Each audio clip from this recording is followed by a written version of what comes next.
Queridos amigos, muy buenas tardes. Nuevamente aquí en Canal B, en el canal del Bicentenario y en el segmento o programa Educación y Política. Hoy tenemos un invitado de lujo, primero que es mi colega, es economista.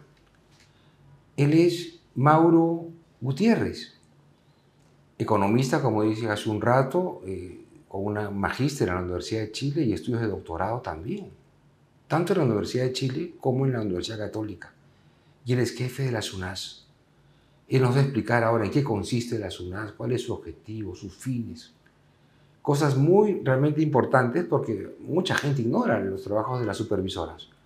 José, bienvenido. Muchas gracias por la invitación. No, yo feliz de tenerte aquí en el programa, querido Mauro. Y empiezo con una pregunta muy sencilla. ¿Qué es la SUNAS? Cuéntanos. Bueno, como sabes, la SUNAS es las siglas de la Superintendencia Nacional de Servicios de Saneamiento. Somos un regulador, ¿no? Al igual que OCITEL, OCINERVIN y OCITRA, somos uno de los 4 reguladores de servicios públicos. Nosotros nos encargamos de la supervisión y la regulación de los servicios de saneamiento, de agua potable y saneamiento, ¿no? Un elemento que es vital, pero que a veces lo damos por sentado, pero que es un elemento esencial para el funcionamiento de las ciudades, para nuestras vidas, y por tanto, digamos, tenemos como regulador una función central, ¿no? ¿Qué regulan? Regular podemos entender como establecer un conjunto de obligaciones que se tienen que cumplir mínimamente, ¿no? ¿Cómo cuáles, por ejemplo? Vamos a, si quisiera contarte todas las funciones. Cuéntame todas las funciones. Para empezar, el agua no puede tener cualquier tipo de calidad, tiene que tener una calidad. Correcto. ¿No? Uno tiene que verificar los procesos de producción del agua. El agua potable transformas el agua que se obtiene de los ríos, pasa a través de la planta tiene que cumplir un conjunto de condiciones para asegurar que el agua sea potable, ¿no? Un elemento esencial, ¿no? Entonces, ahí, por ejemplo, esas obligaciones que tiene que cumplir la empresa es parte de la regulación. Otro aspecto importante, la regulación económica específicamente, que está vinculado a cuánto debe pagar el ciudadano por el servicio del agua. No es que se fije a la libre el valor del agua, porque ese es un elemento importante. Al ser un elemento esencial, uno podría decir, me pueden cobrar un valor excesivo. No. Cuando hablamos de monopolios, los monopolios naturales, que generalmente son los servicios públicos, aparece la figura del regulador económico. El regulador económico lo que trata de hacer es establecer una tarifa que evite justamente que haya excesos en el cobro de ese servicio. Pero cuando se fija la tarifa, se tiene que reconocer elementos que son esenciales. En primer lugar, que permita cubrir los costos de producción, porque también una tarifa que uno diría, pero el agua está muy cara, debería ser gratis. Pero el proceso de producción tiene justamente costos operacionales, personal, insumos, pero también tiene grandes costos de inversión. El agua quizás debe ser el servicio público más costoso en términos de inversión que se requiere para llevar el agua. Solo para ponerte en contexto. Si yo quisiera colocar internet en una zona, ¿qué hago? Coloco una antena, ¿no? Y efectivamente hay tecnología. Uno piensa, es tecnología de punta. Pero para llevar el agua a tu casa, ¿qué tengo que hacer? Tenemos que perforar, llevar los tubos, ¿no? Hacer obras mayores y llevar hasta la casa. Fíjate, la gente no entiende. Yo he visto gente que dice, no queremos agua, necesitamos agua, etcétera, pero no entienden que hay todo un proceso de llevar el agua del río. Así es, a la casa. Hasta tu caño. Hacia la casa, efectivamente. Entonces, los costos de inversión son altos también. Entonces, la tarifa que se cobra, ¿no? Incluso no alcanza para realizar todas las inversiones que se requieren, porque ese es otro de los temas. Hay mucha inversión pública en la provisión del agua, pero la tarifa incorpora esos costos para hacerlo sostenible en el tiempo. Correcto. Y ese es un elemento esencial. No se puede cobrar demasiado porque es que no es la tarifa justamente por un servicio esencial, tiene que estar debidamente motivada. Y esa es la regulación económica de las tarifas, ¿no? Y esa es una de las tareas que SUNAS desarrolla a las 50 empresas que brindan el servicio. ¿El Estado subsidia el precio del agua? El Estado, vamos a hablar la lógica de los subsidios. Correcto. Cuando nosotros hablamos de inversión, ¿no? Toda la inversión no está siendo financiada por tarifa, porque actualmente se estima que se requieren unos 120.000 millones para hacer el cierre de brecha de agua. O sea, solo para que las personas se entiendan, 120.000 es casi el 50% del presupuesto público de un año. Wow. es enorme. Es harta plata. Sí, ¿por qué? Porque los proyectos de inversión, como mencionabas, se requiere hacer grandes inversiones, sin contar, imagínate, ¿no? Los grandes reservorios que se requerirían para traer el agua, acumular, más aún en un contexto de cambio climático, hacer las tuberías, las plantas, mucha inversión se requiere. Entonces, sí hay mucha inversión pública que financia la inversión grande. Correcto, ¿De acuerdo? correcto. La parte de operación y mantenimiento se cubre, y parte importante también de la recuperación de las inversiones, sí se cubre con tarifa, ¿no? Sí se cubre con tarifa. Pero en el Perú y en general en la regulación del agua existe una figura que se llama subsidio cruzado. Muy bien. ¿En qué consiste el subsidio cruzado? El subsidio cruzado lo que hace es de que nosotros tenemos 5 categorías de consumo, ¿no? Tenemos usuarios que son sociales, los domésticos, nuestras casas, tenemos los comerciales, los industriales y los estatales. Lo que se hace en la regulación, este es un estándar internacional, es que hay tarifas o categorías tarifarias que financian a la doméstica y a la social. O sea, más pagan, por ejemplo, los que usan el agua en producción de cerveza. Exactamente. Correcto. O aspectos comerciales o también las entidades estatales pagan más. Correcto. ¿Para qué? Para que ese diferencial con respecto al costo promedio permita el subsidio a los que están en situación de pobreza extrema. Y además, estamos justamente en un proceso de reforma para tratar de ser mucho más precisos, ¿no? En términos de que los subsidios vayan a las personas que efectivamente necesitan un apoyo mayor, que en realidad es focalizar mejor la aplicación de los subsidios. Eso es la regulación. Fijar una tarifa que no sea excesiva, pero que permita la sostenibilidad de los servicios, que permita cubrir parte de la inversión. No se puede todavía, la brecha es bien grande, por eso también es un tema importante de planificación de inversiones, ¿no? Que tiene que ver con el ministerio, que tiene que ver con una mirada de largo plazo, dónde hacer las grandes inversiones, todo este tema de planificación, pero también tiene que ver cómo se fijan las tarifas para realizar estos subsidios cruzados, ¿no? Esa es una parte importante de las actividades de regulación que realiza SUNAS. Y ustedes también supervisan las tarifas, los precios y todo lo demás. Efectivamente. Y la coordinación que tiene SUNAS con CEDAPAL, por ejemplo, aquí en Lima, y con otras empresas a nivel del resto del país, ¿qué tanto se realiza? Ellos, por una parte, sienten que son de repente avasallados por SUNAS. ¿Qué tipo de relación hace? ¿Qué papel hace? Nuestro papel somos supervisores. Correcto. ¿No? Somos supervisores, pero tenemos que entender que nuestro objetivo, y ese es un elemento creo que importante que muchas entidades estamos incorporando, nuestro objetivo es que se brinde mejor servicio, ¿no? Todo está en función de la búsqueda de que el ciudadano busque un mejor servicio. Eso significa que sí, es cierto, en algunos casos se tiene que ser estrictos en la aplicación de la normativa para el aseguramiento de la calidad del servicio, pero también se están diseñando otros mecanismos con el propósito de tener señales que alerten incluso elementos de riesgo que permitan que tenga un mejor servicio hacia el ciudadano, porque ese es el elemento central, ¿no? La idea es que tengamos servicios con la calidad necesaria, pero también con la continuidad necesaria. A veces nos olvidamos ese tema. A nivel nacional, por ejemplo, ¿no? Debemos de tener en cuenta que no todos los peruanos tenemos acceso a la red pública. Bien. Aproximadamente 1 de cada 10 peruanos no tiene acceso a la red. Entonces la pregunta es ¿cuándo va a llegar? Ese es un tema también de una necesidad. Queremos el desarrollo, pero tenemos que plantearnos que sin agua, ¿cómo vamos a poder conseguir el desarrollo? ¿No? Entonces hay un tema importante. Pero además, ya si tenemos la suerte de tener el caño en nuestra casa, la pregunta es, ¿tenemos agua a las 24 horas?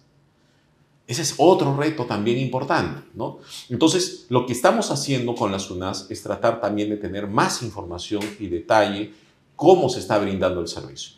Una experiencia bien interesante que estamos teniendo ahora en Tarapoto, ¿no? Y que creo que es una experiencia interesante porque nos está permitiendo, más allá de solo utilizar el brazo supervisor, ¿no? Muy bien. Estamos en el brazo de coordinación ex ante, ¿de acuerdo? ¿Qué hemos hecho? En la ciudad, nosotros desplegamos unos equipos que se llaman data loggers. ¿Qué es un data logger? Imagínate, toda la ciudad, ¿no? En la conexión pusimos unos aparatitos. ¿Ya? Estos aparatitos se conectan remotamente vía internet. Correcto. Que nos permite saber la presión y la continuidad del agua. Mira. Empezamos así, con un equipo de aproximadamente unos 40 equipos en toda la ciudad y nos permitía saber en tiempo real si es que había agua o no había agua. En primer lugar, pero eso es bien importante porque nos permite constatar y verificar que se estén cumpliendo los horarios de abastecimiento. Entonces, a la empresa, efectivamente, hay zonas que por la presión, condición de las redes, no se puede tener 24/7, pero la empresa te dice, en este horario te tengo que entregar el agua. Mínimo que cumplas ese horario. Entonces, correcto, comenzamos a entregarle a la empresa también ojo, en esta zona estás entregando o fuera de horario o menos del tiempo, haga usted la corrección antes de entrar a un proceso de fiscalización, avisando. Pero además la empresa dijo, qué interesante este proceso. Yo también quiero comprar mis propios equipos, pero ayúdanos a administrar los equipos. Ahora estamos coordinando justamente para que también esos equipos sean parte de un gran sistema en el que alimente la información a la empresa, que ya se les entrega los reportes dónde son las zonas de riesgo, y nosotros también sabemos la información de cómo se está prestando el servicio, dónde son los puntos donde hay mayor regularidad o dónde se presentan los problemas. Entonces, evidentemente, si hay un lugar donde se presentan de manera permanente problemas y no hay ninguna acción, entrará el brazo de la supervisión. Pero si ex ante hay una corrección, el ciudadano va a estar en mejor condición. Claro. El ciudadano lo que le interesa es que el servicio esté en mejor condición, que haya una mayor regularidad o que mínimamente se respete el horario de abastecimiento. Ahora dime, ¿hay alguna relación? Porque yo veo que ahora se construyen grandes edificios de 30 pisos para personas y departamentos para vivienda. Eso genera un incremento del consumo del agua. Sí. ¿Hay alguna relación entre lo que es la SUNAS y la construcción de estas viviendas? Y ustedes pueden alertar, oye, no construyas tanto porque no hay agua para poderlos abastecer, o vamos a tener que quitar agua a un sitio para podérselos a ustedes. ¿Cómo hacen ese trabajo? Y haces una pregunta que es bien interesante, pero hay que retroceder un poquito Correcto. más, ¿no? El tema del ordenamiento territorial es esencial, ¿no? En las ciudades estamos observando dos tipos de fenómenos en el Perú. ¿Qué es lo que crece más, la zona urbana o la zona rural? La zona urbana. En todo el país, en la costa, donde no hay agua, ¿no? Justamente en la zona donde menos agua tenemos, en Lima, Piura, Arequipa, en Ica, tenemos ciudades que han crecido en los últimos 20 años, unas irreconocibles, y en la selva también hay. Pucallpa, por ejemplo, en los últimos 15 años ha duplicado prácticamente su tamaño. Entonces estamos en un fenómeno de crecimiento importante de las ciudades. Y mucho de ese crecimiento es un crecimiento no planificado. Muy bien. Primer problema. Entonces, ¿cómo llevo a las redes a las zonas que no han sido planificadas? Aparece como una necesidad, porque hay millones de personas, aproximadamente 3.3 millones de personas que no tienen acceso al agua. Y muchas de esos 3.3 millones están en la zona urbana, Bien. en primer lugar. Correcto. Entonces, ¿cómo llevamos el agua a zonas donde es más difícil? Entonces uno diría, también necesito densificar. Entonces, hay dos elementos. Uno a veces necesita crecer horizontalmente, pero también necesita crecer verticalmente. El tema es que vaya coordinado. El problema es que los dos movimientos en este momento no se desarrollan de manera coordinada. Y ese es un problema enorme que tenemos en el país porque el ordenamiento territorial está disociado con el crecimiento de las redes. Incluso las empresas de servicios no tienen un papel directo en el crecimiento o en el ordenamiento territorial de la ciudad. ¿Y estás trabajando para que exista una parte coordinada en lo esas que estamos cosas, nosotros haciendo, y ese es un tema también, el otro día conversaba con gente del sector, tenemos muchas veces información o datos, pero no lo tenemos sistematizado. Ajá. Ese es un tema, creo que el Perú ha avanzado mucho en la generación de información, pero la información por sí sola, sin trabajar, sin entenderla, no funciona. Así es. Entonces, por ejemplo, el otro día estábamos analizando la base de datos de Sedapal y comenzamos a identificar dónde estaban las grandes construcciones. Es posible que las propias empresas de agua no sepan exactamente dónde, si es que hay una dinámica de crecimiento urbano, dónde se está generando el crecimiento de los grandes edificios, si sus redes están vinculados o hay una perspectiva respecto a ese crecimiento del territorio. Estamos justamente desarrollando sistemas que nos permitan hacer eso. Una de las ideas que tenemos es tratar, y ese es un tema que creo que es esencial, no solo es entender cómo está creciendo la ciudad, porque es importante conocer. Ica, por ejemplo, una de las cosas bien interesantes, en ciertas zonas, parece que fuera como, tú ves una carretera por acá, otra carretera por acá, se comienza a densificar, ¿Ya? Y tú sabes que tarde o temprano eso que estaba entre esas dos carreteras, que está como zona agrícola, dentro de 5 años va a ser urbano, por la forma como tú ves la fotografía satelital de hace 10 años, de hace 5 años, y te vas dando cuenta que se van uniendo. Entonces la pregunta es, ¿el desarrollo de las redes está tomando en consideración ese crecimiento? Ahora no.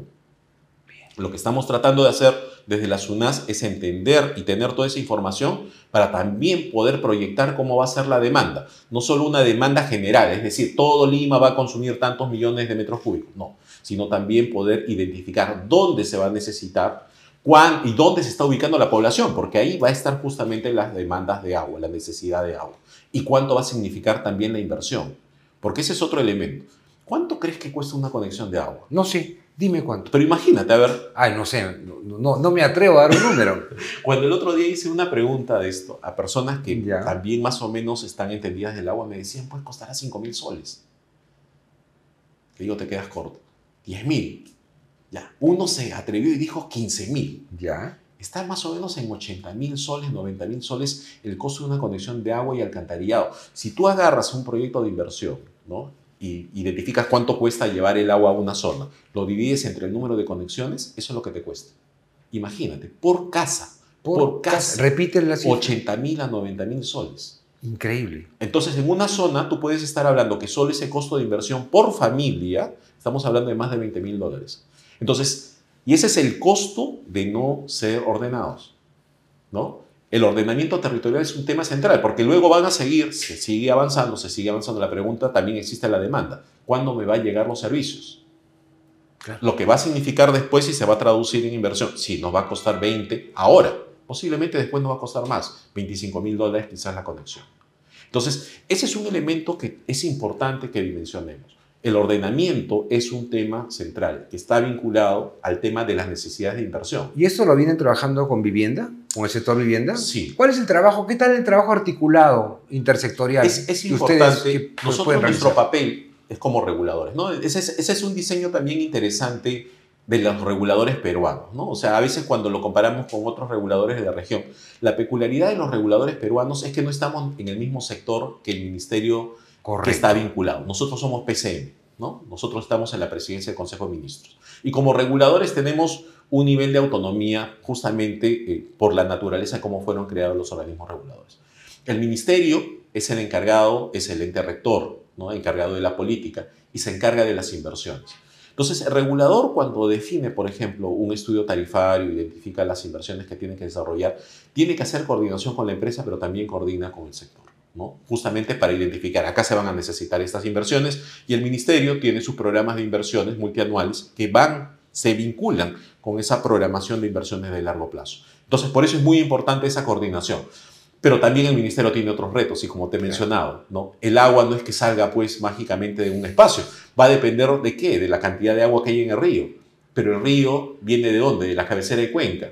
¿Quién administra la cabecera de cuenca? ¿No? El ANA, y el ANA pertenece al Ministerio de Agricultura, pero a su vez tiene la gestión de los agricultores y hay otros actores que tienen competencia en las cabeceras de cuenca. Entonces el proceso del agua es un tema que a veces solo miramos. Muy complicado. A veces pensamos que el agua nada más es abrir el caño, ¿no? Y se acabó. Fuerte de magia. Y algunos me dicen, la tecnología del agua no ha cambiado desde los romanos, así que tanta complicación hay. Yo diría, un ratito, la complicación es enorme, pero la tecnología que está apareciendo también nos abre enormes oportunidades, ¿no? La tecnología, el tema de la inteligencia artificial, incluso la fotografía satelital, todo nos está entregando un conjunto de información que tenemos ahora como reto, cómo incorporarlo dentro de nuestras regulaciones. Y dime, ¿y la población conoce todo esto? ¿Sabe todo eso? Porque yo percibo, puedo estar equivocado, de que las personas no conocen estas cosas y a veces nos exigen al Estado, exigen al gobierno cosas, pero al no conocer por ignorancia natural, realizan críticas de repente excesivas a las instituciones. Yo creo que en primer lugar el peruano en los últimos años, ¿no?, es más crítico con sus instituciones, ¿no? En realidad creo que hemos pasado de lo que antes era la gobernabilidad a la gobernanza. Correcto. La gobernabilidad antes era un poco el Estado decía, se tiene que hacer esto y bueno, hacías caso. Ahora no, la gobernanza, explícame, ríndeme cuentas. Yo creo que estamos... Con la participación de la sociedad. Efectivamente, hay una necesidad de una participación de la sociedad. Y muchas de las instituciones, y esa es la media culpa también que hago, es que necesitamos comunicar mejor lo que hacemos. Correcto. ¿No? Una de las cosas era, yo te comento como anécdota, ¿no? SUNAS, me dicen, ¿cobras impuestos? No, entonces digo, no, es SUNAS de agua. Ah, ok. No, sin T. Sin T. Sin T. ¿No? Entonces ahora ya nos están un poco diferenciando, ¿no? Ahora bueno, ya por lo menos es un avance. Es un avance, ¿no? Entonces, pero sí nos demuestra, y yo les comentaba, pero si la gente se queja mucho del agua, por lo menos cuando se quejen que se enteren que nosotros somos la segunda instancia donde le atendemos el reclamo. Entonces, hay una necesidad de comunicar, porque por lo menos que esté enojado, y si sabe que está enojado, que sepa dónde tiene que ir a reclamar o buscar información. Estamos en un proceso de comunicar, pero ese problema es un problema que muchas de las entidades públicas tenemos en el Perú, pero también es un problema que se adolece en todo el mundo. Solo en América Latina, hace muy poco, hace unos 3 meses, salió un informe del BID y preguntaban en cuántas de las principales ciudades de Latinoamérica saben que su tarifa está subsidiada. Y la verdad es que no sabían. ¿Cuántos sabían en el Lima de que estaban siendo subsidiadas sus tarifas? Más o menos el 15%. Solo el 15% de las familias sabía que había algún tipo de subsidio. ¿Cuánto? No tienen ni idea. Entonces, es un elemento importante también saber, porque si yo sé que estoy siendo subsidiado, también tengo que ser responsable con mi consumo. Correcto. ¿No? Y ese es otro tema. No somos conscientes que mucho de lo que consumimos, ¿no?, también tiene altos niveles de vulnerabilidad. Y vulnerabilidad por el mismo sistema, por las inversiones que se necesitan. Pero el agua, a diferencia de otros servicios, es más vulnerable por el cambio climático, ¿no? Y eso lo vemos todos los años, ¿no? ¿Afecta? Por supuesto, ¿no? La regularidad del fenómeno del Niño, por ejemplo, impacta directamente en la prestación del servicio. Tú sabes, cuando hay el fenómeno del Niño, ¿qué sucede? Lluvias excesivas, ¿no? El norte, para empezar, si es que en una zona se inunda, ¿qué va a suceder? Uno dice, pero si hay una inundación, ¿qué tiene que ver con el agua? Tiene un impacto directo. ¿Por qué? Porque imagínate en lo que suele pasar en el norte del país. En Piura, lluvias excesivas, si es que no se drena, las personas a veces para utilizar, evacuar las aguas, utilizan los buzones como mecanismo para evitar, Drenaje, claro. para drenar el agua. Se termina saturando el desagüe. Si tú sigues inyectando agua potable, ¿qué va a suceder? Terminas rebosando todo el sistema. Entonces, ¿qué sucede si es que hay un atasco, un atoro como consecuencia de un exceso de lluvia? Tienes que dejar de proveer el agua si es que no puedes evacuarla rápidamente y vas a terminar afectando la provisión del agua. Fíjate, a veces no lo vinculamos. Eso es cuando tenemos un montón de agua, de lluvia. Cuando viene el niño, pero no viene solo, viene con la niña. ¿Y la niña qué sucede? Sequía, ¿no? Y sequía cada vez es un fantasma, es un problema que estamos enfrentando. El año pasado, en julio, justamente se discutía cuántas reservas tenía Lima. Tenemos agua, ¿no? Llovió, hay una recuperación de nuestras reservas, pero ya le pasó a Uruguay. ¿Qué pasó con Uruguay el año pasado? Tuvieron problemas de abastecimiento de Montevideo justamente porque las lluvias se retrasaron y no recargaron sus reservas. ¿Qué está pasando en Bogotá? Bogotá nunca había tenido restricciones de agua y ahora han empezado con restricciones porque el almacenaje resulta insuficiente. Entonces, estamos en un contexto de cambio climático que tenemos que identificar cómo se comporta el clima, ¿no? Pero para que te falte agua, esto es un equilibrio. ¿Cuándo me falta agua? Me falta agua en la medida que el agua que yo quiera, ¿no?, sea lo que yo quiero, exista, ¿cierto? Entonces, si baja la oferta, evidentemente me va a faltar agua. Pero otra forma también de que no me falte el agua es que yo haga un uso más eficiente del agua. Entonces, yo consumo. Pregúntale a un israelí cuánta agua consume, ¿no? Ellos te optimizan cada gota, ¿no? O otros países, Japón, ¿cuánto optimiza? Optimiza el agua.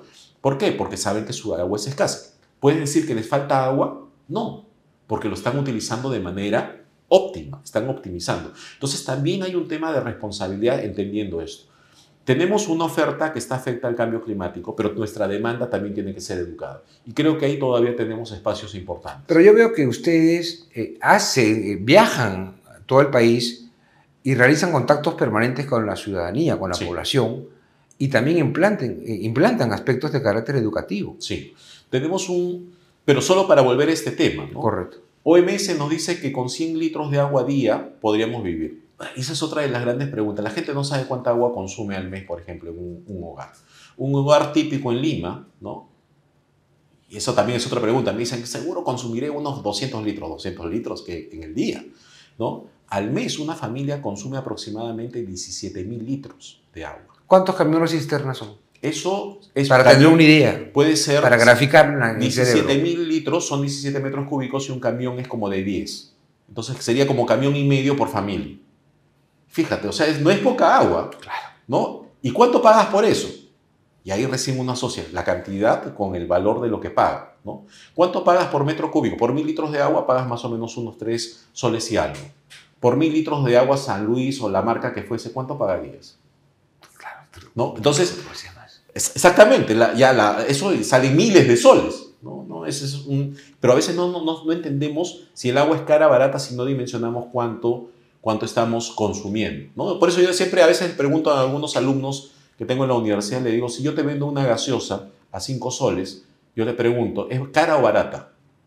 Cara, pues profesor, ¿cómo va a estar 5 soles? Yo te he dicho medio litro, te he dicho si es un botellón, ¿no? Una promoción de dos gaseosas. No, lo único que te dije es que costaba 5 soles. La gente muchas veces solo asocia cuál es el valor de lo que paga, pero no cuánto está consumiendo de agua. Ese es un tema. Y la asociación entre cantidad y lo que se paga sí es importante para saber y pensar si estoy pagando mucho o estoy pagando poco. Claro. Entonces, en agua pasa eso, ¿no? Ahí tenemos un problema importante que estamos tratando de enseñar a las personas, ¿no? Que optimicen su consumo del agua. Muchas veces hacemos un uso desproporcionado. Y otro tema importante que va con el tema de la educación. El agua que yo consumo, si yo utilizo, ¿no? Imagínate, llamo, hago una llamada y utilizo la red, no va a limitar a que tú puedas hacer una llamada. Por lo menos si no saturo la red en ese momento. Pero mi llamada no te va a afectar si tú llamas dentro de 5 minutos, porque el espectro va a estar ahí. Pero el agua que yo tomo, ¿va a ser agua que tú vas a poder tomar? No. Entonces, el agua, y es una red, recordemos, es como una secuencia. Para que te llegue a ti el agua, seguramente desde la planta llegará primero a mí, pasa el tubo por mi casa y luego pasa por tu casa. ¿Qué sucede si yo consumo todo el agua de manera excesiva? Y te digo, José, mala suerte. Pues. No llegó el agua. No llegó. Exactamente. Entonces, también es un tema de responsabilidad de entender que el agua es un recurso escaso, limitado, acotado en el tiempo. Que si yo consumo de manera inadecuada el agua, voy a dejar con menos agua a los que están más allá de la red. Entonces, en la educación sanitaria, ese es un reto importante. Nosotros tenemos un programa que lleva más de 10 años enseñando a los colegios, mostrando sobre la importancia de la escasez. Quien entiende más la escasez del agua es justamente la gente que no tiene el agua, ¿no? Claro. Un niño me dice en la feria que estuvimos el año pasado, me dijo, señor, ¿usted sabe lo que es caminar 2 cuadras llevando un balde? Claro, ellos son los que entienden cuánto significa llevar 20 litros de agua o 20 kilos, ¿no? Una cuadra para conseguir el agua. Solo para ponerle el contexto, ¿cuánto paga una persona que no tiene acceso al agua? En Lima se estima más o menos que el costo del metro cúbico, que nosotros pagamos 3 soles, que te decía, más o menos 3 soles y algo, del metro cúbico, 1000 litros. ¿Cuánto paga esta gente? Paga entre 18 a 25 soles. Wow. Y tú consumes, o nuestros hogares consumen 17 metros cúbicos, 17. Ellos consumen 5. Entonces, ¿cuál es el efecto? Consumen menos y pagan más, el no conectado. Entonces, hay una necesidad importante, y ese es otra de los reenfoques que estamos tratando de incorporar en el regulador, porque el agua tiene un impacto multidimensional. No solo es el tema de la facilidad de tener el agua para nuestro aseo, tiene que ver con, obviamente, la vida, pero tiene que ver con la salud. Una casa o un hogar que no tiene acceso al agua aumenta la probabilidad de un conjunto de enfermedades, desde parasitosis. La mujer que está en estado de embarazo tiene un mayor riesgo de tener un problema en el parto como consecuencia de no tener acceso al agua. Tiene impactos económicos. El otro día estábamos haciendo una investigación en el que encontramos una asociación bien interesante entre agua y pobreza. Pero ¿cómo? Que yo sea pobre posiblemente haga que no tenga agua, pero también al revés, el hecho que no tenga agua puede aumentar mi probabilidad de que sea pobre. Pero ¿de qué manera? Y encontramos un mecanismo que explica esto, creo, de una manera muy clara. Imagínate una pareja, ¿no? Y tienen un niño pequeño, ¿no? Están en una zona que no tiene acceso al agua. ¿Qué va a suceder? Los dos van a poder dejar al niño, ¿no? Seguramente van a dejar con la mamá, lo que fuese, pero el niño está en una exposición mayor de tener una enfermedad diarreica aguda. Si sucede eso, ¿qué va a pasar? La mamá seguramente va a tener que quedarse al cuidado del niño. Entonces, si aumenta la probabilidad que se enferme el niño por falta de agua, ¿no? Lo que va a pasar es que en ese hogar uno de los aportantes de los ingresos va a tener que destinar su tiempo a atender al niño. ¿Y qué estamos generando? Estamos generando un círculo vicioso de falta de agua para mayor pobreza.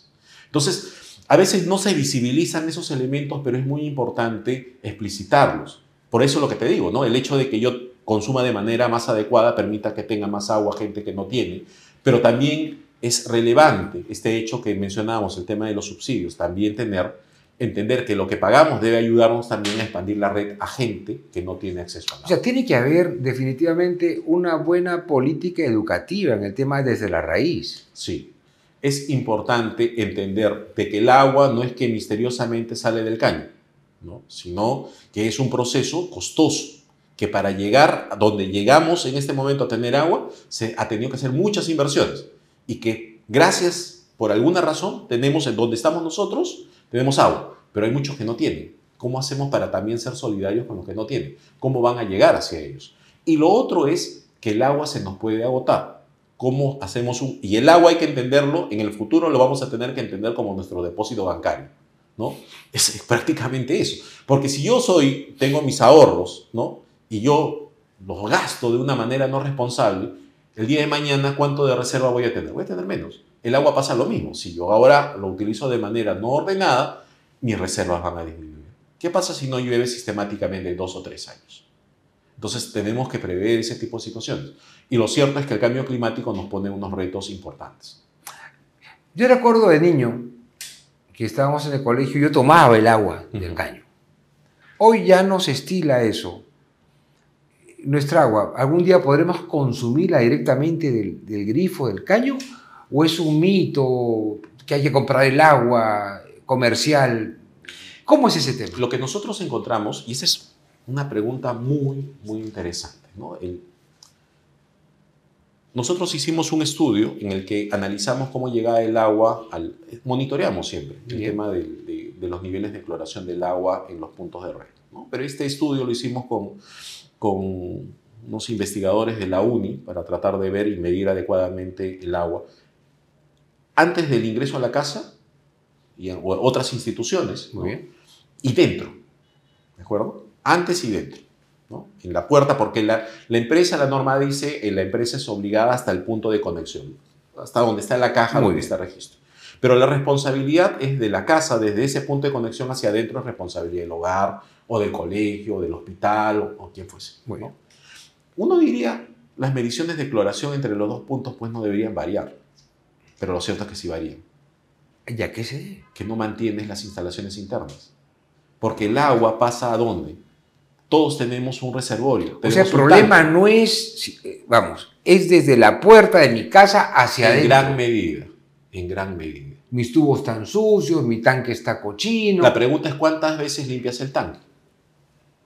Las entidades, uno tiene que limpiar el tanque. Los edificios muchas veces incluso no son conscientes que tienen que limpiar su tanque cada 2 veces al año, con condiciones y que verifiquen que las condiciones internas estén adecuadas, ¿no? Entonces uno abre, efectivamente el agua sale clara y piensa que está ok. Pero puede suceder que las instalaciones internas no estén adecuadas. Y eso uno lo mira cuando ya miden los niveles de cloración. La disminución de la cloración es porque hay algún componente donde el cloro se ha evaporado porque está combatiendo alguna cosa que tiene que eliminar, ¿no? Entonces también es un tema de responsabilidad, pero fíjate, ahí es un tema de discusión de política pública. ¿Cuál es el objetivo? ¿Llevar el agua hasta el punto de red o llevar el agua hasta la boca de la persona? Hasta el vaso. Y el vaso hasta que te lo tomes. Ese debería ser el objetivo. Y esa es un poco la mirada que los países, por ejemplo, en la OCDE, ¿no?, están teniendo, ¿no? En Portugal, por ejemplo, el regulador, no el regulador, las empresas de agua, es cierto, tienen la responsabilidad hasta el punto de conexión, pero la medición la hacen dentro y fuera de la casa. Y cuando el problema está dentro de la casa, le dicen, señor, hay un problema dentro de su casa, corríjalo. Le dice, sigue siendo su responsabilidad, pero es un tema que también la empresa tiene que informar y están yendo en esa línea. Entonces, en nuestra normativa todavía no está incorporada esa. La obligación está hasta ese punto, hasta la entrega del agua, ¿no? Y están obligados que los sistemas de distribución. Nosotros también vamos a sacar una normativa para mejorar los puntos de aleatorios, donde tener puntos de hacer muestreo para tener una confiabilidad mayor y tener más puntos de referencia. Se está perfeccionando eso, ¿no? Hay un desarrollo estadístico para saber dónde se tienen que hacer las tomas, a qué distancia, porque el cloro va es bien curioso, ¿no? El cloro no es que sea constante, va a depender de la distancia que va desde el lugar donde se clora hasta el punto donde se llega. Tiene que haber puntos donde se tiene que reinyectar el cloro para que mantenga el cloro. Toda esa cosa de ingeniería que está detrás se tiene que tomar en consideración en los procesos de muestreo. Pero además hay que mirar hacia adentro. Y ahí hay otros socios que se tienen que incorporar en este proceso. Por eso, como las municipalidades o los colegios, los gobiernos regionales, en el que tienen que entender que la idea es no solo que llegue el agua, no solo que llegue clorada, no solo que llegue con esas condiciones, sino que efectivamente cambiemos e identifiquemos en el ciudadano la obligación de que mantengan las condiciones de la red interna. ¿Tú crees que el Estado, no hablo del gobierno, porque el gobierno es transitorio, pero el Estado en general está comprometido con el problema del agua de la población, o ves que lo toma de una manera no poco interesante, no poco importante? ¿Qué percibes tú? Yo creo que el entendimiento del agua, y esto digamos ya mirando en el largo plazo Correcto. hacia Muy atrás, bien, muy y bien. hacia adelante, Muy bien. ¿no? No hemos entendido la importancia del agua. No lo hemos entendido. Porque pensamos el agua en un sector. Pensamos el agua sector saneamiento. Correcto. ¿De acuerdo? Pero el agua tiene efectos multidimensionales. ¿Cuándo nos pusimos a pensar en el agua? A ver, solo te lanzo la pregunta. La última vez donde dijimos el agua es importante. Con el COVID. ¿Qué fue lo primero que nos dijeron con el COVID? Bueno, lávate las manos. Lávate las Oye, manos. pero no tengo agua, pe. ¿Con qué me lavo las manos? Claro. Y lo que encontramos nosotros, y eso fue una investigación que hicimos con el BID, bien interesante, lanzamos la pregunta. ¿El que tenía agua tenía más probabilidades o no menos probabilidades de contagiarse COVID?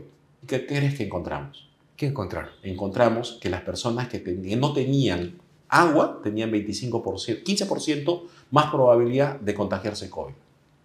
¿Por qué? Porque tenían que salir a buscar el agua y se exponían más, ¿no? Entonces, ese resultado es muy potente, ¿no? Y justo lo hemos publicado en una revista que lo revisaron arriba, abajo, todos los métodos que hemos utilizado para las estimaciones.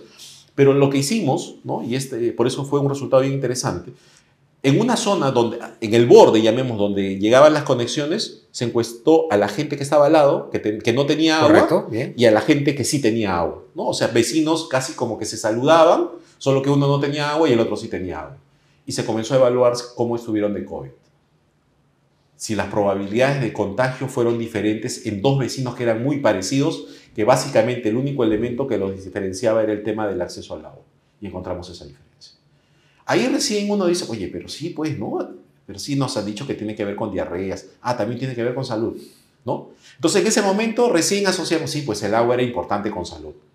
Pero ya pasó el COVID y ya nos olvidamos del agua, ¿no? Entonces, si no lo ponemos de una manera explícita, de que el agua tiene efectos para todos los propósitos, para la salud, para la vida, para el género, incluso el acceso de los servicios de saneamiento no es lo mismo, ¿no? No es lo mismo el niño que la niña en términos de hacer sus necesidades. ¿Quién está más expuesto? La niña.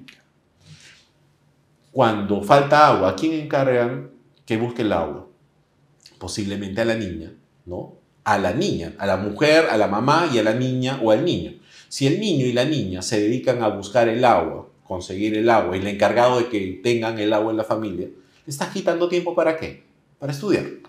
Entonces, el rendimiento en el colegio va a estar asociado a la disponibilidad del agua, ¿no? Si no tengo agua, posiblemente algunas actividades productivas no las voy a poder desarrollar si quiero hacer mi emprendimiento en mi casa. Pero también por lo otro que te mencionaba, si el niño se enferma, vas a tener que dedicar tiempo de la mamá o del papá en un país donde tenemos altos niveles de informalidad, donde si no trabajas ese día no tienes ingresos, se retroalimenta el problema de la pobreza. Entonces, no entender la dinámica del impacto del agua, ¿no? Incluso yo soy hasta muy crítico en términos de que los proyectos de agua deberían tener un tratamiento especial en la inversión pública, o sea, no deberíamos pensarla mucho, ¿no?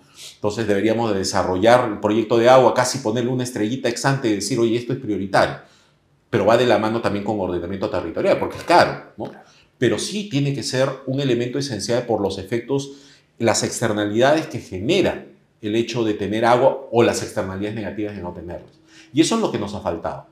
Nuestros instrumentos, vale decir el Plan Estratégico de Desarrollo Nacional, el compromiso de los Objetivos de Desarrollo Sostenible, el Plan Nacional de Saneamiento, la política multisectorial que se está haciendo de agua, te habla de esa importancia, pero lo tenemos ahí. El tema es que lo tenemos que permear para entender que es una necesidad. Combatir la desnutrición, un elemento crítico que es acceso al agua, ¿no? Criticamos mucho que están aumentando la desnutrición crónica infantil, pero un elemento crítico para poder hacer sostenible la disminución de la desnutrición crónica infantil es el acceso al agua. Pero lamentablemente la velocidad del crecimiento de la población, un crecimiento desordenado, hace que la velocidad de inversión no vaya de la mano con ese crecimiento. Entonces, sí hay todavía, creo, espacios y necesidad de colocar el agua como un elemento esencial dentro de la agenda pública. Yo tengo una curiosidad, y aquí te la voy a lanzar. Ustedes tienen mucho contacto también con el Parlamento Nacional. El tema que nos vienes explicando, y lo has hecho muy bien, es un tema muy técnico, en el cual la clase política no necesariamente está compenetrada con el conocimiento de la realidad en lo que nos estás explicando ahora. Por otro lado, nuestra Constitución no obliga para postular un cargo al Parlamento ni siquiera a saber leer ni escribir. De tal manera que cuentes tú con ciertos derechos, el sufragio, la edad, etc. Pero no nos obliga a tener conocimiento de ningún tipo para poder llegar al Parlamento. ¿Cómo haces para que la gente te entienda en el Congreso? Primero, creo que a veces el ejemplo, ¿no?, ayuda a explicar. Yo creo que muchas veces de alguna forma u otra, hemos tenido problemas de escasez de agua. Correcto. Entonces creo que eso es importante. Ahí es como que uno rememora el momento donde dices, no tuve agua. ¿No? Ese es el primer contacto, creo, con el que se debe empezar. Cuando te faltó, porque cuando, como dicen, una vez que perdiste algo, recién lo valoras. Muy bien, es cierto. ¿No? Entonces, se empieza por eso. Y lo segundo es explicar también el proceso como tal, ¿no? El proceso, por eso es que el enfoque regulatorio actual trata de considerar no solo los procesos de las inversiones de la planta y todo eso, no es decirle, señor, si usted es representante de la sierra, de las cuencas o de la selva, las cuencas son muy importantes porque terminan siendo las fuentes para poder abastecer el agua a la agricultura, pero también a los grandes conglomerados poblacionales o a los pueblos que están ahí. Y entender toda esa secuencia. Se empieza con eso para que entiendan que es un sistema. Y creo que eso es muy importante, ahí terminan entendiendo. Lo segundo es el explicar luego ya la dinámica de las inversiones que se tienen que desarrollar. Y ahí es más complicado, porque ya hasta uno que a veces ya está metido en el tema se pregunta por qué demora tanto las inversiones, ¿no? Entonces, y ese es un tema que creo que tenemos... Y yo te lo digo porque ¿sí? yo lo he visto. En una oportunidad, hace muchos años, he trabajado para SUNAS y he visto cómo muchos políticos, independientemente de los de ahora, no me refiero a los de ahora, no, sino que en general, muchos políticos le pedían cosas a la SUNAS porque no le correspondía dentro de su ámbito. Confunden SUNAS con Sedapal Sí. o con otra empresa y le echan la culpa a ustedes cuando no son responsables. ¿Cómo solucionar eso? Porque a mí, en lo personal, a mí me molesta, ¿no? Que muchas veces la clase política, por ignorancia, por desconocimiento, comienza a perforar la legitimidad y la legalidad de instituciones como la de ustedes. Ese es un problema con la pregunta que ya habías hecho antes, Claro. el tema de entender cuáles son las funciones de las instituciones, ¿no? Nosotros partimos muchas veces de la pregunta, al ciudadano le interesa finalmente el servicio. Si entiende el servicio y tiene el servicio, no tendría por qué quejarse. Pero sí es importante mostrar cuál es nuestro papel, ¿no? Ahora, una de las cosas que nosotros hemos tratado de entender, decíamos, tenemos varios instrumentos, ¿no? Los instrumentos fiscalizadores, nos dicen, sanciónelo. Sí. La pregunta es, ¿se soluciona el problema? Si corresponde sancionar, se sanciona. Pero lo esencial que se está mirando es la solución del problema. Pero en muchos otros casos, hay instituciones que no directamente son prestadores de servicio, pero que están vinculados o que su accionar puede afectar la prestación de los servicios. Y ahí a veces la norma no es tan clara. Y desde la SUNAS hemos dicho, cierto, no podemos sancionar a estas entidades o otros actores, pero no significa que no podamos levantar la mano y decir, señor, corrija. Ese es un tema también que es un instrumento, llamemos así, disuasivo, que es muy importante. Esto como tomando la posición que ha tenido Defensoría por mucho tiempo, ¿no? Un problema que hemos observado en muchos lados, por ejemplo, ¿no?, es que las municipalidades a veces hacen obras. La municipalidad no es un prestador de servicio, por tanto no es un sujeto regulado, ¿no? Pero muchas veces se encargan de hacer obras de saneamiento, ¿no? Dicen, estoy haciendo mi obra de saneamiento, pero lo dejan a medio terminar. ¿Y qué sucede si un niño se cae en una zanja? ¿La imagen de la persona va a ser el responsable de la municipalidad o el que es el responsable de brindar el servicio de agua? Y ahí lo asocian y ahí todos somos culpables. La municipalidad, la empresa prestadora y el regulador por no haber dicho nada. Entonces, un poco la visión que tenemos ahora, y ese es el tema también, tratar de primero comunicar hacia ellos cuando hay puntos de riesgo, por lo menos evidenciarlos. Y al ciudadano también explicarle que tiene que tener un papel de informar, porque ese es otro de los temas. Muchas veces el ciudadano no conoce las entidades a las que tiene que llegar para ser informado y no sabe a quién llamar o no sabe los canales para comunicar. Y ahí nosotros hemos tratado de avanzar en esa línea. Por ejemplo, nosotros tenemos ahora, antes teníamos 24 teléfonos a nivel nacional. Cada departamento tenía su teléfono. Pero es muy complicado saber cuál es a qué número llamar, ¿no? Entonces ahora, de cualquier parte del país, tú puedes llamar al 1899 en nuestro teléfono nacional. Repite el teléfono. 1899. Correcto. 4 números. 1899 y ¿De teléfono central, fijo o celular? cualquiera. 1899. Es nuestro número corto. Entonces es más fácil de recordar que Bien. un número de... Uno ahora solo se acuerda del teléfono, su teléfono y eso, ¿no? Todo está en la agenda. Pero el 1899 es más fácil de recordar. Pero además tenemos un WhatsApp, ¿no? A veces hay gente que dice, tengo un aniego, nadie viene, hay un buzón. Ok, señor, desde el WhatsApp, ¿no? El 016143180 de cualquier parte de Lima nos manda una foto. Ahora la gente sabe hasta georreferenciar, nos manda la información, inmediatamente toda nuestra atención se comunica con la empresa prestadora. Si corresponde, vamos a la fiscalización. Estamos yendo justamente para verificar si se está tomando la acción del caso, que implica justamente estar con las orejas atentos de dónde están los problemas. Yo te comentaba temprano también, sí, ¿no? Que las radios suelen ser una caja de resonancia importante, tanto a nivel las locales, a nivel de Lima, pero también las regionales, donde surgen todos los días hay un problema de agua. Tú me contabas que prendías la radio en la mañana y ya... 5 de la mañana... Ya está el primer 5 de la mañana reporte. Ya hay un reporte, donde justamente hay personas que dicen Tumbes tiene un problema, Piura tiene un problema, Chiclayo tiene un problema, Arequipa tiene un problema, zonas urbanas, zonas rurales, ¿no? Entonces, tenemos que estar, y ese es un reto de las instituciones, ¿no? Las instituciones ahora no es que llegue, está esperando el documento, no. El ciudadano ahora tiene múltiples canales para expresar su preocupación. ¿Tenemos UNAS en todo el país? Sí.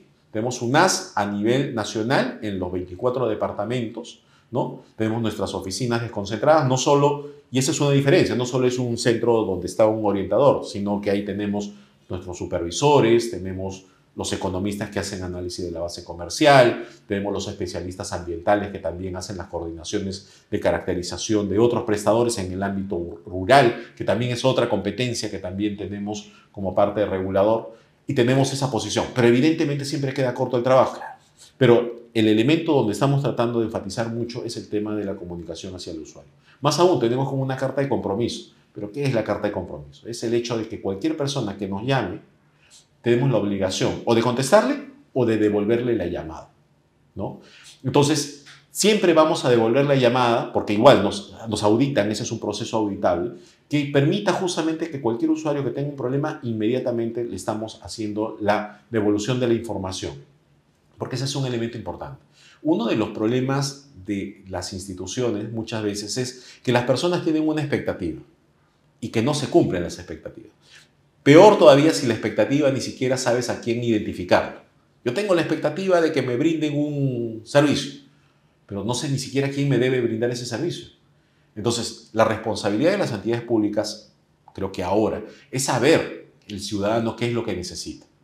Y si no puedes brindar el servicio y tiene limitación, también identificar esa necesidad y de alguna manera ser sincero con esa necesidad. Por ejemplo, cuando hay un aniego o un corte importante de agua, porque sucede, ¿no? Los sistemas no son... Vamos a tener, como te decía, los aniegos en el norte, el fenómeno del Niño. Pueden haber zonas donde, o lo que pasó en caso de Lima, en el corte por el tema en la zona sur para cuando se hizo las obras por el metro, ¿no? La línea 2. ¿Cuál es el temor de la población? ¿No tener agua? Todavía no es que no tuvieran agua. Se lanzó el aviso, no se había cortado el agua, pero la gente ya estaba con temor y con críticas. Sí, ¿por qué? Resultó una crisis. Sí, ¿por qué? Porque lo que la gente odia es la incertidumbre, el miedo de decir, ¿y esto cuánto va a durar? Y al final no se notó la carencia de agua. Efectivamente. ¿Por qué? Porque primero, si no manejamos las expectativas de las personas, ¿no? O sincerando, porque podría, efectivamente, el corte pudo haber significado un corte mayor, ¿no? Lo bueno es que se hizo todo de acuerdo al cronograma de trabajos. Pero además la gente, como ya estaba informada que iba a suceder, se aprovisionó de agua, ¿no? Entonces ya estaba lista para poder enfrentar esa situación. Entonces mira lo importante que es la comunicación. El sincerar las expectativas. Eso es un elemento importante. En una zona que puede, como fenómeno del Niño, que puede impactar en una zona que no haya agua una semana, yo le digo, señor, efectivamente, el problema es muy grave. Puede ser que no haya una semana agua, pero en una semana se va a recuperar. ¿Lo jura? Sí, nuestros sistemas se están monitoreando. ¿Qué hace la familia? Toma las precauciones del caso. Si tiene niños con algún niño de vulnerabilidad, podrá incluso tomar las previsiones para llevarlo a un familiar, pero está ahí, sabe, pero tienes que cumplir. Y ahí está la formación de la reputación. Cuéntanos, ¿qué planes en el mediano plazo tienes para SUNAS? Para empezar, eso que te estoy contando ¿Correcto? ahorita es una cosa que ya lo estamos desarrollando. Qué bueno. ¿No? Es una de las cosas que nos tuvimos, por suerte no vino el fenómeno del niño, pero nos estuvimos preparando para eso. ¿Qué nos encontró y nos... Yo siempre, ese es un tema, las crisis deben ayudarnos a ser más fuertes. Muy bien. ¿No? Desde la SUNAS, por ejemplo, en la zona norte, ¿no? Comenzamos a desarrollar sistemas que nos permitían no solo saber si es que había un corte, sino focalizarlos y saber cuánta gente iba a tener el corte, si es que se producía. ¿Por qué? Porque diseñamos toda la red y si había un impacto sobre una zona particular, podíamos saber cuál era la zona de afectación. Y eso nos permitía saber cuánta gente iba a ser afectada. Pero además, en función de eso, saber cuántos camiones, por ejemplo, se necesita para ese abastecimiento. Pero también informar a la población de que esa zona iba a tener un problema y cuánto tiempo posiblemente iba a demorar el restablecimiento. Fíjate, entonces estamos tratando de eliminar el peor enemigo de la prestación de los servicios, el miedo y la incertidumbre. Entonces, pero además comenzamos a tener un sistema, y eso nos decían muchos de nuestras oficinas, uno de los problemas que tenemos cuando se reparte el agua, la gente no sabe a qué hora llega el camión cisterna, cuál es la ruta. Entonces conversamos con algunas empresas, se está avanzando eso en Chincha, por ejemplo, el seguimiento del traqueo de los camiones cisterna, para saber las rutas y que cumplan el horario de distribución. Porque es muy importante también. El ciudadano dice, no ha llegado el camión. Sí, señor, sí ha llegado. Acá está identificado en este punto que se identificó para la entrega del agua. Entonces se está avanzando en eso con el propósito de generar más información para poder entregar hacia el ciudadano. El tema de prevenir, este también es otro tema, proteger las infraestructuras. Cuando viene un río con mucha carga por un huaico, por ejemplo, lo peor que puede suceder es que pase el lodo dentro a la infraestructura. Si pasa el lodo dentro de la infraestructura, terminas paralizando la producción de agua, que no va a ser un ratito, puede demorar días en que limpies todo lo restablezcas. Entonces uno tiene que tener las alertas para que si el río puede venir con carga o hay un riesgo de huaico. ¿Cómo sabemos eso? O sea, lo cierto es que también hay que mirar hacia las otras entidades del Estado. Senami, cuando pasa este tipo de situaciones, tiene sus pronósticos de 24, 48 horas, tenía programación de previsión. Entonces lo que hicimos, jalamos el mapa de las ocurrencias climáticas y las cruzamos donde estaban las plantas. Y todos los días, cuando hay eventos de ese tipo, ex ante 24 horas, ya podemos identificar cuáles son las plantas con más o menos riesgo. Y eso nos permite coordinar con nuestra oficina desconcentrada y ellos a su vez con los prestadores para que estén alerta. Entonces hay que prevenir ese tipo de situación, hay que utilizar la información. Con Sutran, por ejemplo, Sutran, cuando se producen problemas sociales o problemas climáticos, ¿qué sucede con las carreteras? Se bloquean. Pero las plantas de agua son plantas que necesitan insumos. Entonces, ¿qué sucede si una planta se queda sin insumo? Deja de producir agua. Entonces, uno tiene que mapear también cuáles son las plantas que pueden tener o caer en riesgo si es que hay un aislamiento, por ejemplo. Y ese aislamiento va a ser más o menos crítico en función de cuántas existencias de insumos tengas para producir, ¿no? Y ahí es como que puedes identificar plantas que están en rojo, en amarillo o en verde, ¿no? Entonces, hemos empezado a monitorear eso. Entonces, mucha de la información busca justamente tratar de tener una mayor fortaleza para podernos adelantar esos. No, y sobre todo que el ciudadano esté informado, para que maneje bien las expectativas, como los acabas de explicar. Eso es muy importante. ¿Qué cosa queremos para las UNAS? Queremos acercarnos más hacia el ciudadano, ¿no? Ese es un poco el papel. Acercarnos para entregar más información, ¿no? Para entregar más información al usuario. Es cierto, van a cambiar el sistema de saneamiento y tener 24/7 para todos los ciudadanos del país es un objetivo de largo plazo, ¿no? Que corresponde no a las UNAS porque somos reguladores, ¿no? Nuestro papel no invertimos nosotros no desarrollamos un proyecto y hacemos la ejecución de la obra, ¿no? Nosotros regulamos el servicio, pero sí ayudamos en ese proceso general, ¿no? Y la visión es que el ciudadano sepa y tenga una claridad de la calidad de su servicio y si tiene un problema pueda saber cuándo finalmente se va a recuperar. Ese es un componente importante. Y saber que la SUNAS está ahí. Si tienes una duda, que se pueda contactar. Una cosa que hemos hecho. Sí, no, José. No, es que el tiempo se nos ha ido volando. Y realmente tu plática muy entretenida, disculpa, te haya cortado, termina de darnos el mensaje de una manera muy rápida. Sí, bueno, Creo que es importante, desde la SUNASI en general, para cualquier servidor público, ¿no? Es importante que el objetivo de la entidad muchas veces va más allá del alcance que establece su ley de creación, ¿no? Es identificar qué espera la población de la entidad. Correcto. Y es importante que se identifique esa visión, ¿no? Que la entidad tenga una visión de qué cosa es. Y la visión a veces uno no la entiende. Es bien sencillo, es como la foto que tú tienes o la película que quisieras que tu institución esté entregando a ese ciudadano. Como bien decías, que todos agarremos el caño, bebamos el agua y que haya totalmente seguridad. Que en cualquier lado del país haya agua. Esas son las visiones, son las fotos. Y dada esa foto, tenemos que ver cómo desde nuestras instituciones tenemos que ayudar a esa construcción. Y eso es muy importante para todos los servidores públicos. Un funcionario que entre a una entidad tiene que saber que su papel, ya sea directamente como supervisor o el analista económico o el que está ayudando a veces las áreas de apoyo, ¿no? Dicen, está bien lejano lo que está... Si no entiende la importancia de su papel dentro de la institución para conseguir ese objetivo, hay una desconexión grave. Tenemos que unirlo. Y por eso el papel importante del servidor público en que conecte con su visión de cómo va a ser mejor la vida del ciudadano. Porque hay que recordar, incluso ese servidor público es ciudadano. Y su mamá, su papá, su hijo son ciudadanos que son usuarios de esos servicios. Y por tanto, ¿cuál es nuestra misión obvia? Tratar de contribuir a ese mejor servicio. Mauricio, realmente la conversación ha sido muy enriquecedora. A mí me has contado cosas que no sabía y me alegra mucho porque nuestros, no diría televidentes, porque no es televisión, pero sí quizás poder decir que las personas que nos han acompañado a lo largo del programa, creo que nos han enriquecido mucho. Quiero que en un minutito, en tu cámara, ¿qué consejo le das a los jóvenes? En primer lugar, es que los profesionales jóvenes conozcan los problemas del país. Es importante que conozcan. A veces el problema es, hay chicos muy buenos que no conocen las necesidades del país. Cuando un chico se entiende los problemas, y eso lo vemos cuando nosotros todos los años hacemos nuestro curso de extensión, es el programa en el cual reclutamos jóvenes profesionales para que entren a la institución, ahí se dan cuenta de la importancia que tienen las instituciones. Un profesional, un joven profesional, un ciudadano tiene que entender que tiene derechos. Pero si entra a una entidad pública, tiene que entender que tiene la obligación de servir y tiene que ser sólido en la prestación de sus servicios, porque de esa manera va a ayudar a tener mejores servicios en su entidad. Mauricio. Gracias. Muchas gracias. Bueno, se acabó el programa. Yo estoy apenado, quería seguir conversando, pero ya será en otra oportunidad. Nos tienes que volver a visitar. Gracias, José. Muchas gracias. Nos vemos el próximo lunes, 4 de la tarde, en Canal B, el canal del Bicentenario, en el segmento o programa Educación y Política. Chao.